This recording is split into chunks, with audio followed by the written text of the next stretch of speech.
Hello guys. तो चलो lecture number 2 के अंदर हम अपना स्टार्ट करते हैं।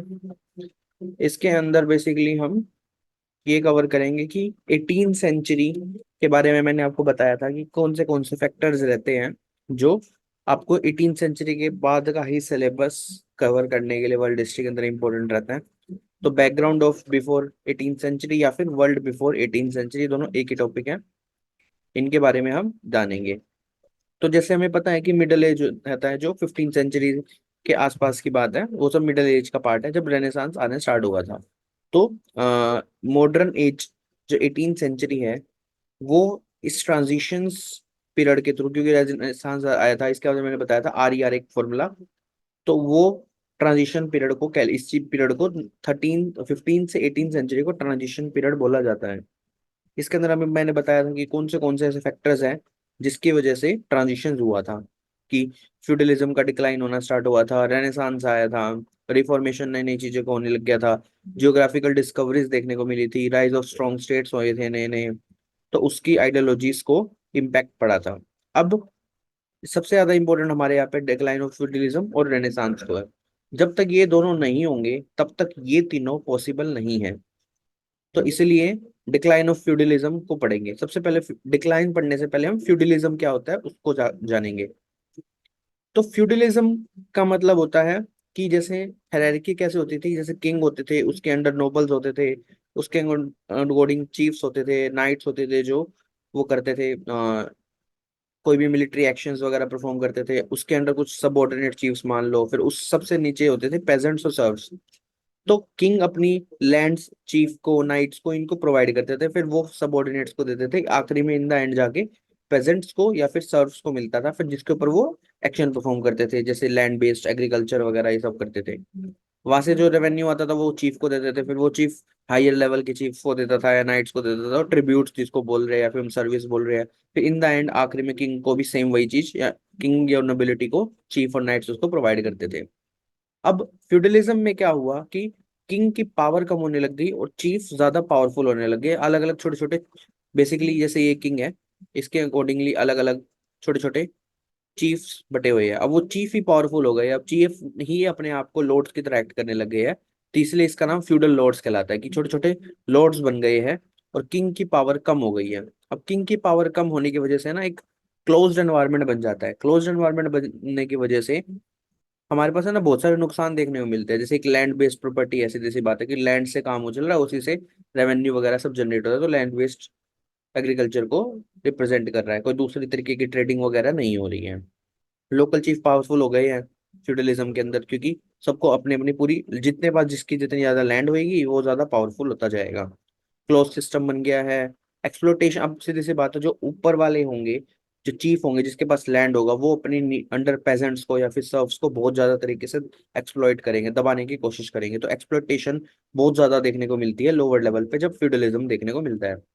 किंगशिप वीक हो चुका है क्योंकि चीफ लॉर्ड्स अपने पावरफुल हो चुके हैं, और जिसकी वजह से ट्रेड को सफर करना पड़ रहा है, क्योंकि सिर्फ मेन चीज लैंड्स के ऊपर बेसिस पे हो रहा है, कोई दूसरी अपना एक क्लोज्ड एनवायरनमेंट बन गया है, कुछ ज्यादा लोगों से बातचीत नहीं हो पा रही है। तो ये सब रीजन रहते हैं ट्रेड को सफर करने के। अब इसकी वजह से डिसइंटीग्रेट हो गया है आपका पूरा एम्पायर वगैरह। जैसे रोमन रोमन एम्पायर के जब डिसइंटीग्रेट हुआ था तब आपको जनरली फ्यूडलिज्म देखने को मिला था यूरोप के अंदर। अब सीधी सी बात है, इस फ्यूडल सिस्टम के, जो मैंने थोड़ा सा ब्रीफली एक्सप्लेन किया, उसके पॉइंट्स को हम थोड़ा समझते हैं। कि लैंड बेस्ड सिस्टम हो गया क्योंकि जितनी ज्यादा लैंड होगी उतनी ज्यादा पावरफुल होएगा। हायरार्की सी बन गई है एक बहुत ज्यादा, और रूरलाइजेशन देखने को मिला है कि रूरल जो होती है एग्रीकल्चर, सिर्फ उसी के ऊपर इकोनॉमी देखने को मिल रही है और कोई दूसरी इकोनॉमी को कंसीडर नहीं किया जा रहा है जनरल बेसिस पे। ट्रेड और कॉमर्स डिक्लाइन हो गया है क्योंकि अपने तक सीमित हो गए हैं चीफ्स और उसके सब पेजेंट्स और सर्व्स। ऊपर तक कोई रेवेन्यू नहीं जा रहा, नई चीजों की इन्वेंशन वगैरह नहीं हो रही है, तो वो सब इसका मेन रीजन रह रहा है। अब बार्टर सिस्टम चालू हो गया है कि जैसे एक मनी बेस्ड सिस्टम होता है, एक बार्टर सिस्टम होता है। बार्टर सिस्टम जैसे कि कोई भी एक चीज को लेके दूसरी चीज को दे दिया। जैसे पहले होता था कि आप मेरे को 5 वो दे दो बोरी उस अनाज के दे दो, मैं आपको चावल दे दूंगा। तो इस तरीके के मोर बार्टर सिस्टम देखने को मिलता है जब फ्यूडलिज्म आता है। एक्सप्लोटेशन हो रहा है पीजेंट्स का, ये सब देखने को मिल रहा है। प्रॉमिस और लॉयल्टीज बेसिस पे हो गए, चाटुकारिता बढ़ चुकी है बहुत ज्यादा। तो जब ये सब फ्यूडलिज्म आया और फिर जब रेनेसांस आया, रेनेसांस आने की वजह से फिर क्या हुआ, लोगों को एनलाइटमेंट होनी स्टार्ट हुई, फिर फ्यूडलिज्म डिक्लाइन होना स्टार्ट हुआ। मेनली कोई भी जो थ्योरी होती है, हिस्टोरियन आपको तीन तरीके की थ्योरी देखने को मिलती है जब फ्यूडलिज्म के डिक्लाइन करने के। तो वो तीन थ्योरी कौन सी है, पहला ये वाली, दूसरी ये वाली, तीसरी ये वाली। अब इनको समझते हैं। जो सबसे पहली है वो है यूरोप और एशिया वाला। इसके अंदर बेसिकली क्या है, क्रूसेड्स आपको देखने को मिले थे। क्रूसेड्स का मतलब होता है जो इस्लाम होता है और जो क्रिश्चियन होता है, उनके बीच में वॉर देखने को मिली है बहुत ज्यादा। तो वॉर देखने की वजह से कौन सा डोमिनेंस में रहेगा, ये सब बहुत, क्रूसेड एक अलग से टॉपिक है। वैसे तो वो इंपॉर्टेंट नहीं है क्योंकि वो वर्ल्ड हिस्ट्री से अलग टॉपिक है। लेकिन क्रूसेड्स को ब्रीफली आपको आइडिया ये होना चाहिए कि इस्लाम और क्रिश्चियन के बीच में वॉर स्टार्ट हो चुकी है, जिसकी वजह से अब वॉर होने की वजह से वो एक जगह से दूसरी जगह से मूव इन कर रहे हैं। तो मूव इन करने के बाद लोगों को अपने एक दूसरे के कल्चर्स देखने को मिल रहा है, ट्रेडिंग स्टार्ट दोबारा से हो गई है। तो जब जैसे ही वॉर स्टार्ट हुई तो वॉर का हमेशा पॉजिटिव की नेगेटिव की बजाय पॉजिटिव साइड भी देखने को मिलती है कि ट्रेडिंग स्टार्ट हो गई है इन दोनों के बीच में, लोगों के बीच में। दूसरा रीजन बताया जाता है डिक्लाइन होने का कि अब सीधी सी बात है, ट्रेड स्टार्ट हुआ है तो फ्यूडलिज्म कम होएगा, सीधी सी बात है। और बार्टर सिस्टम कम होएगा, रूरलाइजेशन, अलग तरीके की इकोनॉमी, दूसरे तरीके की इंक्रीमेंट मिलेगा ट्रेड और कॉमर्स के अंदर, ट्रेड और कॉमर्स का इंक्रीमेंट मिलेगा तो एक्सप्लॉयटेशन कम होएगी। तो ये सब रीजन रहेंगे फ्यूडलिज्म के डिक्लाइन होने के। फिर इसके अलावा ब्लैक डेथ सेकंड हमारा माना जाता है। ब्लैक डेथ का मतलब होता है एक महामारी आना या प्लेग आना। उस टाइम प्लेग आया था बहुत हाई लेवल का। प्लेग आने की वजह से जो लोअर लेवल वाले बंदे हैं, जो प्रेजेंट्स है, सर्व्स है, या बिल्कुल लोकल लेवल के चीफ जो होते हैं, उनकी पॉपुलेशन की जो वर्किंग पॉपुलेशन है वो बहुत ज्यादा डिक्रीमेंट देखने को मिलता है।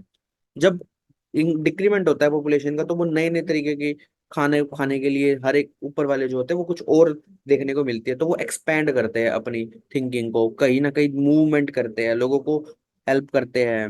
फिर ट्रेडिंग की और ज्यादा देखने को मिलता है, चीजें मूव होती है एक जगह से दूसरी जगह, तो एक्सपेंशन देखने को मिलता है। तो ये सेकंड रीजन है ब्लैक डेथ। एक प्लेग आना भी एक पॉजिटिव साइड की तरह रहा है फ्यूडलिज्म को डिक्लाइन करने के। थर्ड है मार्क्सिस्ट थ्योरी। मार्क्सिस्ट थ्योरी बस यही कहता है कि कौन जैसे जैसे लोअर लेवल पर जब बहुत ज्यादा एक्सप्लोटेशन देखने को मिलता है तो वो कॉन्फ्लिक्ट पैदा करते हैं, कॉन्फ्लिक्ट पैदा होने से रिवोल्ट होते हैं, रिवोल्ट होने की वजह से एक जगह से दूसरी जगह मूवमेंट होती है। तो डिक्लाइन हो, कोई भी जब भी कोई रिवोल्ट होता है किसी चीज का भी, हमेशा उसका डिक्लाइन होना पॉसिबल है और होता ही है। जैसे फ्रेंच रेवोल्यूशन हमको देखने को मिलता है, अमेरिकन रेवोल्यूशन देखने को मिलता है। जब जब रिवोल्ट हुए हैं तब तक कुछ ना कुछ एम्पायर्स का डिक्लाइन हुआ है। तो वो सब देखने को मिलता है। तो ये तीन मेन थ्योरी थी कैसे फ्यूडलिज्म डिक्लाइन हुआ। तो हमने इसका डिक्लाइन ऑफ फ्यूडलिज्म को पूरा पढ़ा, फ्यूडलिज्म क्या होता है उसके बारे में ज्यादा देखा कि 18th सेंचुरी के अंदर क्या रीजन रहे हुए हैं फ्यूडलिज्म डिक्लाइन के। अब हम पढ़ेंगे रेनेसांस।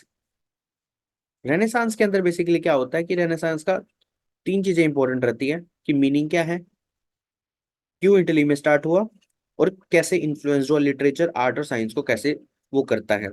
अब देखो रेनेसांस का, मैंने आपको अगर आपसे कमेंट सेक्शन में अगर मुझे बताइएगा कि कौन है इंडिया का रेनेसांस, फादर ऑफ रेनेसांस कौन है, उसके बारे में बताइएगा मुझे, लेवा कमेंट सेक्शन।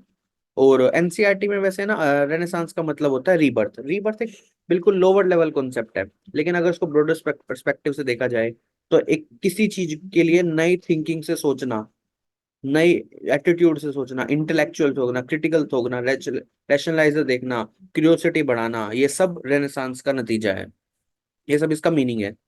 ठीक है।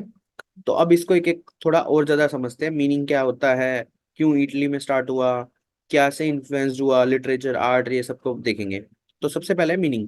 देखो मीनिंग वाइज नैरो साइंस के अंदर इसका मतलब होता है रीबर्थ, लेकिन ब्रॉडर पर्सपेक्टिव से इसका मतलब होता है कंसिस्टेंस आना, स्पिरिट का नया इम्प्रूवमेंट होना, आदमी के बारे में ज्यादा जानना, इंटेलेक्चुअल होना, और एटीट्यूड बनाना किसी चीज के अंदर, क्रिटिकल थिंकिंग डेवलप करना, नई अवेकनिंग करना, इसको न्यू अवेकनिंग भी बोला जाता है। अब इसके अंदर है ना, जब कोई भी क्रिटिकल थिंकिंग वगैरह आएगी तो लोग बाहरली दुनिया से बजाय इस जिस धरती के अंदर वे काम कर रहे हैं इसके अंदर लाइफ को बेटर करने के लिए वो वर्क करते हैं। तो इसलिए करते हैं वो, दिस वर्ल्ड को फोकस किया जाता है, तो ह्यूमन की वेलबींग के बारे में देखा जाता है, ग्लोरिफिकेशन करी जाती है। ठीक है। जो स्टेट और चर्च के अंदर जो वो करी जाती थी, बुराइयां करी जाती थी, उसको कम किया जाता है, उसके तर्क पूछा जाता है। ठीक है। अपने अर्थ के ऊपर कैसे जॉय किया रखा जाए, खुशी कैसे महसूस करी जाए, वो रेनेसांस सबको बिलीव करता है। अब क्यूरियोसिटी जगा रहा है तो एक जगह से दूसरी जगह एक्सप्लोर करने लगते हैं लोग। ठीक है। इसी के टाइम के बाद ही लोगों के अंदर इधर से उधर मूवमेंट ज्यादा देखने को मिलती है। कोई भी रिलीजियस के ऊपर कोई भी डायरेक्टली बिलीव नहीं करता, कुछ ना कुछ तर्क पूछने की कोशिश करता है। ये सब आपको रेनेसांस बताता है। अब इटली के अंदर ही क्यों स्टार्ट हुआ? देखो, जब डिक्लाइन हो रहा था फ्यूडलिज्म और ट्रेड स्टार्ट हो गया था, तो फिर क्या हुआ कि अलग अलग फैमिलीज ने अब उभर के आके देखने को मिला। जैसे एक फैमिली थी जो वहां पे थी इटली के अंदर, सबसे पहले मानी गई है मेडिसी फैमिली। जैसे इंडिया के अंदर एक रिलायंस फैमिली है जो बहुत ज्यादा रिच फैमिली मानी जाती है, ऐसे ही उस टाइम पर इटली के अंदर एक फैमिली थी मेडिसी फैमिली। उसने पेट्रोनाइज किया, मतलब लोगों को उत्साहित किया आर्ट और लिटरेचर के अंदर, उसके अंदर पैसा देना स्टार्ट किया। तो इस तरीके से इटली के अंदर लोगों के अंदर दिमाग आना स्टार्ट हुआ, लोगों को समझने लगे, तो पैसा भी मिलने लग गया उन चीजों को लेके, तो और ज्यादा एनालिटिक इसलिए इटली में स्टार्ट हुआ। दूसरा मेन रीजन माना जाता है, और सबसे मेन रीजन यही है कि कॉन्स्टेंटिनोपल, ये बेसिकली एक जगह है रोमन एम्पायर के अंदर, इंपॉर्टेंट था। 1453 के अंदर जब वो गिरा, जब उसके अंदर तुर्क ने आक्रमण वगैरह किया, तो उसके जो साइंटिस्ट है ना, जो भी उसके थे हायर लेवल वाले इंटेलेक्चुअल बंदे थे, वो सब भागकर इटली चले गए। अब अपना ज्ञान फिर वो इटली वाले लोगों के अंदर दिया। तो इस तरीके से इटली के अंदर सबसे पहले रेनेसांस देखने को मिलता है। अब ये सब हो चुका है, ठीक है। क्यों इटली में स्टार्ट हुआ? क्योंकि मेडिसी फैमिली की वजह से, और दूसरा फॉल ऑफ कॉन्स्टेंटिनोपल, ठीक है। तो ये दो मेन रीजन रहते हैं इटली में स्टार्ट होने के। और अब इसका इन्फ्लुएंस क्या देखने को मिलता है जब रेनेसांस आया? रेनेसांस का तीन तरीके के इन्फ्लुएंस देखने को मिलता है, लिटरेचर के अंदर, आर्ट के अंदर, साइंस और टेक्नोलॉजी के अंदर। अब सबसे पहले हम लिटरेचर के बारे में देखते हैं कि लिटरेचर में क्या इन्फ्लुएंस देखने को मिलता है। देखो, वैसे ना ये कोई भी ज्यादा इंपॉर्टेंट नहीं है नाम याद रखना भी, क्योंकि ये हमारे सिलेबस के बाहर का टॉपिक है, सीधी सी बात है, क्योंकि हम बिफोर 18th सेंचुरी के बारे में बात कर रहे हैं। तो वो इंपॉर्टेंट नहीं रखता, बस आपको आइडिया होना चाहिए। अगर रखोगे याद रखो, लो ना रखना तो कोई इशू नहीं है। कि एक पेट्रोक नाम का बंदा था जो इटली का फादर माना जाता है रेनेसांस का, ठीक है। दंते डिवाइन्स कॉमेडी थी एक, ये सब किताबें हैं, बुकानियो, द मेरियन, मैशिवेले, ये सब है ना किताब है जिसके थ्रू लिटरेचर्स को डेवलप देखने को मिला, नाटक देखने को मिलते हैं। तो ये सब लिटरेचर पे इम्पैक्ट कर रहा है रेनेसांस, लोगों की एनलाइटमेंट आ रही है इनके अंदर, वो लोगों की खुशियों के बारे में एक्सप्लेन कर रहे हैं, कैसे एक चीजें वर्क करनी चाहिए, सोसाइटियल कैसे वर्क करना चाहिए, तो उसके बारे में बता रहे हैं। तो ये सब लिटरेचर के थ्रू देखने को मिल रहा है। अब आर्ट्स में क्या है, जैसे आपको उस टाइम देखने को मिला होगा एक लियोनार्डो डा विंची, आपको बहुत ज्यादा सुनने को मिला होगा। एक पेंटिंग है मोनालिसा, सुना होगा बहुत ज्यादा आपने, अगर नहीं देखी है तो गूगल करके देख लीजिएगा। डाविंची ने बनाई थी वो, बेसिकली उसके बारे में आपको देखने को मिलता है, आर्ट्स में देखने को मिलता है। रैफेल ने ऐसे बहुत सारी पेंटिंग्स देखने को मिली, लास्ट सपर एक बेसिकली एक नाटक देखने को मिलता है, किताब देखने को मिलती है। तो बेसिकली आपको एक इमेज देखने को मिलती है बहुत सारी, तो अलग अलग तरीके के आर्टिस्ट देखने को मिलते हैं आफ्टर रेनेसांस आने की वजह से। अब साइंस में क्या देखने को मिलते हैं, जैसे कोपरनिकस, आपको पता है एक हेलियोसेंट्रिक थ्योरी दी थी उसने। हेलियोसेंट्रिक का मतलब है कि सूरज बीच में है और उसके अलावा 9 ग्रह है उसके चक्कर लगा रहे हैं। लेकिन हालांकि जब भी ये कोपरनिकस आया था उससे पहले ना ऑलरेडी हमारे हिंदुइज्म के अंदर किताबों के अंदर ऑलरेडी बता रखा था, और बहुत सारे मंदिर हैं हमारे पास साउथ के अंदर भी, जिसके अंदर जो हमारे पास बीच में हमारे सूर्यदेव है और बाकी नवग्रह उसके चक्कर काट रहे हैं। तो कोपरनिकस से पहले ही बता रखा था, लेकिन उस टाइम तक शायद डिस्कवरी वगैरह नहीं हुई थी, लोगों के बारे में ज्यादा आइडिया नहीं था, इसलिए नाम कोपरनिकस कहा गया। लेकिन इससे पहले हम ऑलरेडी बता चुके हैं ये सब चीजें। तो हेलियोसेंट्रिक थ्योरी के बारे में बताया था, बेकन ने थ्योरीज दी थी, एक Kepler law of planetary motions कैसे वर्क कर रहे हैं, किसके कौन किसके क्या मूवमेंट है, बहुत सारे इसको देखने को मिलता है। केपलर्स लॉ आपने बहुत सारा पढ़ा होगा। तो साइंस उस टाइम के बारे में बात हो रही है। प्रिंटिंग प्रेस बन चुका है, गैलीलियो न्यूटन ऐसे अलग अलग तरीके के नए नए बंदे उभर के आ रहे हैं, जो आपको बता रहे हैं, ठीक है। और अर्थ की मूवमेंट बता रहे हैं कि अर्थ गोल है। तो ये सब आपको उस टाइम देखने को मिलता है रेनेसांस आने की वजह से। अब जब तक रेनेसांस नहीं आता तो ये सब आपको देखने को मिलता ही नहीं, ठीक है। अब अब आपने ये दो चीजें सीखी कि पहला कि डिक्लाइन और फ्यूडलिज्म का, रेनेसांस क्या होता है, रेनेसांस का इन्फ्लुएंस क्या रहता है। तो अब हम थोड़ा और ज्यादा डिटेल में जाएंगे, ठीक है। अब हम पढ़ेंगे रिफॉर्मेशन, जो कि थर्ड टॉपिक है। तो थर्ड टॉपिक रिफॉर्मेशन। अब कैसे होता है जब रेनेसांस होता है, डिक्लाइन होता है, तो इसके तीन इंपैक्ट देखने को मिलते हैं जो मैंने भी बताए। एक और रिफॉर्मेशन, दूसरा नई नई चीजों का डिस्कवरी होना, डिस्कवरी ऑफ वर्ल्ड, जो जियोग्राफिकल नई चीजों का देखना, एक स्ट्रॉन्ग स्टेट का डेवलप होना। तो रिफॉर्मेशन को अब समझते हैं। देखो, रिफॉर्मेशन के अंदर बेसिकली क्या है, एक मार्टिन लूथर का 95 थीसिस नाम का एक इमेज आप, इसके अंदर क्या है, मार्टिन लूथर ने चर्च के ऊपर जाके 1517 के अंदर जर्मनी के अंदर जाके जो भी उसकी प्रॉब्लम्स थी वो एज इट इज गेट पे जाके चिपका दी थी। तो ये एक रिफॉर्मेशन आफ्टर रेनेसांस ही देखने को मिलता है। ये सब फ्यूडलिज्म के डिक्लाइन के देखने को बाद ही मिलता है। अपनी रिवोल्ट देखने को मिलता है, रिवोल्ट देखने को मिलता है कैथोलिक चर्च के रिप्रेजेंटेटिव में। मार्टिन लूथर किंग ने जैसे रिवोल्ट करके दिखाया कि ये सब मेरी प्रॉब्लम्स है, इसको रिजोल्व करो। It marked a major turning point in attitude to the religion. Religions के बीच में बहुत ज्यादा, पहले क्या होता था, धर्म के ठेकेदार होते थे, वो ही जो बोल दिया वही करते थे लोग। उसको चैलेंज देखने को मिलता है after renaissance. It resulted in the rise of protestantism. Protestantism का मतलब होता है जो प्रोटेस्ट करता है उसको एक थिंकिंग का लाना और उसका राइज होना, तो वो होता है राइज ऑफ प्रोटेस्टेनिज्म। बहुत सारे ऐसे देखने को मिलते हैं, जॉन विक्लिफ है, हल्ट जिंगली है, जॉन कैल्विन है, मार्टिन लूथर है। ये सब आपके रिफॉर्मेशन जो जिन्होंने डेवलप करे उसके बारे में देखने को मिलता है। अब रिफॉर्मेशन से इम्पैक्ट क्या होता है, सीधी रिफॉर्मेशन से इम्पैक्ट क्या होता है कि आपको ना वॉर्स देखने को मिलती है, किसके बीच में, कैथोलिक के बीच में और प्रोटेस्ट करने वालों के बीच में। इन दोनों के बीच में वॉर देखने को मिलता है। उस वॉर का नाम है 30 ईयर वॉर, जो कि उन 1618 से 1648 तक देखने को मिलती है। ठीक है। अब दो बंदों के बीच में वॉर होगी, वो सोल्यूशन नहीं निकल रहा, तो एक ट्रीटी साइन करवाई जाती है। ठीक है। वैसे ट्रीटी का नाम इंपॉर्टेंट नहीं है, वैसे उसका नाम है ट्रीटी ऑफ वेस्टफैलिया। अगर किसी का है ना वो रहता है, क्या बोलते हैं, ऑप्शनल सब्जेक्ट है तो इम्पोर्टेंट रहता है हिस्ट्री ऑफ वेस्टफेलिया से क्या इम्पैक्ट रहा ये सब। लेकिन अगर आप नॉर्मल पढ़ रहे हो तो वर्ल्ड हिस्ट्री के अंदर ये इंपॉर्टेंट नहीं रहता, तो इसको छोड़ दीजिएगा। ये है रिफॉर्मेशन का इम्पैक्ट और रिफॉर्मेशन क्या होता है। अब इसके बाद जो सेकंड इम्पैक्ट देखने को मिलता है आफ्टर डिक्लाइन ऑफ फ्यूडलिज्म और रेनेसांस की वजह से, जो कि है रेनेसांस से मैंने बताया कि क्यूरियोसिटी आती है। ठीक है। क्यूरियोसिटी आने की वजह से फिर क्या होता है, क्यूरियोसिटी लीड करती है न्यू लैंड्स को ढूंढने का। आपको लोगों के अंदर थिंकिंग आती है कि क्या मैं यूरोप के अलावा सीज के पार कुछ है क्या, नहीं है, कोई लैंड है या नहीं है, क्या लोग कोई रहते हैं या नहीं रहते। वो सब देखने को मिलते हैं। फिर लोग एक दूसरे जगह से दूसरी जगह ट्रैवल करते हैं। जैसे हेनरी द नेविगेटर, बहुत नाम सुनेगा आपका इसका। हेनरी द नेविगेटर ने क्या किया था, बहुत सारे लोकेशन में हेल्प करवाई थी, लोगों को उत्साहित किया था कि आप ढूंढो जाके। जैसे उसी टाइम के अंदर बहुत सारी डिस्कवरीज देखने को मिलती है, जैसे वास्को डी गामा देखने को मिलता है आपको नाम, कोलंबस नाम देखने को मिलता है, जो डिस्कवरी करता है। वास्को डी गामा, जिसको पता है, आपने किसको वास्को डी गामा ने वो किया था, डिस्कवरी की थी, ऐसे ही कोलंबस को किसने डिस्कवरी की थी, ये मुझे आप कमेंट सेक्शन के अंदर लिख के बताइएगा। ठीक है। अब इसकी वजह से क्या हुआ था कि अब पूरा एक कॉन्टिनेंट था यूरोप, इससे ना दूसरे कॉन्टिनेंट्स को देखने को मिला था। तो इसलिए क्या देखने को मिलता है, एंड ऑफ कॉन्टिनेंटल आइसोलेशन, की एक कॉन्टिनेंटल की आइसोलेशन थी, जो एक कॉन्टिनेंट तक बंधे हुए थे लोग, उससे ज्यादा देखने को डिग्रेड देखने को मिलता है।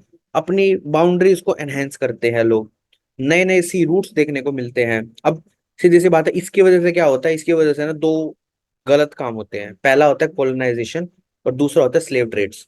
कॉलोनाइजेशन, जैसे सबको पता है कि इंडिया एक कॉलोनी थी किसकी, ब्रिटिशर्स की। ठीक है। स्लेव ट्रेडिंग देखने को मिलती है बहुत सारे जैसे फ्रेंच कॉलोनीज वगैरह होते हैं। एक सी रूट दिखाता हूँ मैं आपको, ये एक सी रूट था। यूरोपी देखो, यहाँ से ऐसे जा रहे हैं, कोई यहाँ से ऐसे जा रहा है। तो अलग अलग तरीके, जैसे डायग्राम के अगर आप देख लीजिएगा, गूगल पे सर्च कर लीजिए न्यू सी रूट्स, उस टाइम देखने को मिलता है। कोलंबस ने क्या देखा, वास्को डी गामा क्या देखा, कैबोट ने क्या देखा, मैगेलन ने क्या देखा। तो ये सब है।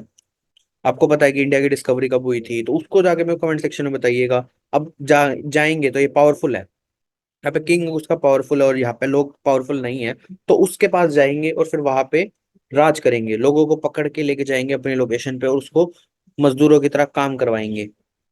तो ये सब देखने को मिलता है। स्लेव ट्रेडिंग ज्यादा देखने को मिलती है आफ्टर न्यू डिस्कवरी। खुद से दिमाग आने की वजह से जिनके पास कम नॉलेज है उनको दबाया जा रहा है आफ्टर दिस। और आखिरी टॉपिक बचता है हमारा राइज ऑफ नेशनल स्टेट की, क्या होता है।